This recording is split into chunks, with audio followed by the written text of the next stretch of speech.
Sir सबसे पहले मैं आपसे जानना चाहता हूँ ये जो आज यहाँ पर बाज़ार में आग लगी है इसके हवाले से आप ज़रा बताएं। देखिए एक बहुत बड़ा सानिया सुरनकोट बाज़ार के अंदर हुआ है। बिल्कुल पावर स्टेशन के साथ हमारी दो दुकानें थी। एक वहाँ रेडीमेड्स की दुकान थी और एक ब्यूटी पार्लर और टेलर मास्टर की दुकान थी। वहाँ पे जो काम करते थे, काफ़ी अर्सा से काम कर रहे थे, लेकिन आज सुबह 9 बजे के करीब अचानक ही आग लग गई। मैं समझता हूँ कि कहीं भी बिजली शॉर्ट होने की वजह से या किसी वजह से जो है वो आग लगी और बहुत बड़ा नुकसान जो है सुरनकोट बाज़ार के अंदर इन दो दुकानों का हुआ है।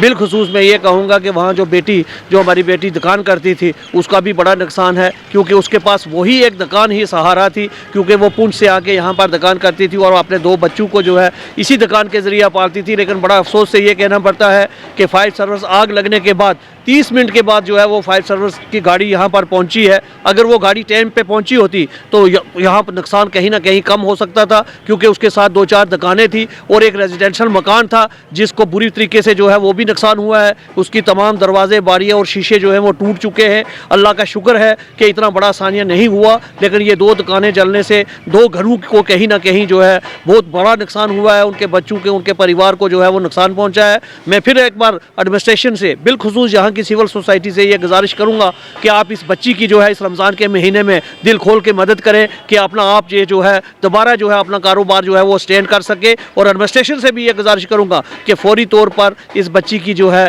कहीं ना कहीं रिलीफ दी जाए और दूसरे भी दुकानदार का अगर कहीं कोई उसकी भी हेल्प है तो उसकी भी हेल्प दोनों की जाए कि वो दोबारा स्टैंड हो सके। लेकिन एडमिनिस्ट्रेशन को, बिलखुसूस डिप्टी कमिश्नर पुंछ को और यहाँ की इंतज़ामिया को ये मैं कह देना चाहता हूँ, पहले भी हमने कई बार कहा है, कई बार सुरनकोट बाज़ार के अंदर ऐसे सानिया हुए हैं। हमने देखा कि फायर सर्विस सुरनकोट के अंदर यही एक गाड़ी है, कभी तो इसमें पानी नहीं होता, कभी ये स्टार्ट नहीं होती, और आज 30 मिनट के बाद या 25 मिनट के बाद गाड़ी पहुंचती है। हमने बार बार ये रिक्वेस्ट किया कि यहाँ पर एक के बजाय 2 गाड़ियाँ होनी चाहिए और यहाँ पर जो है फौरी तौर, आप ये समझिए कि अगर बाज़ार के अंदर ये सानिया 30 मिनट के बाद गाड़ी पहुँचती है, अगर ऐसा ही हादसा कहीं अकबाल नगर के अंदर हो जाए जहाँ इतने जुड़े हुए गढ़ हैं, इतना कंजेस्टेड एरिया है, तो वहाँ कितना बड़ा नुकसान होगा। मैं समझता हूँ कि आज के बाद इस पे जो है वो पूरी तरीके से जो है तमाम एडमिनिस्ट्रेशन को तैयार रहना चाहिए और क्विकली जो है वो एक्शन करना चाहिए। अगर समय पे होता तो मैं समझता कि कुछ ना कुछ जो है वहाँ जो है वो बच सकता था, लेकिन आज का दिन जो है इन दो परिवारों के लिए इतना बड़ा नुकसान, मैं समझता हूँ कि एक बहुत बड़ा नुकसान है, इसका जो है भरपाई होना बड़ा मुश्किल है।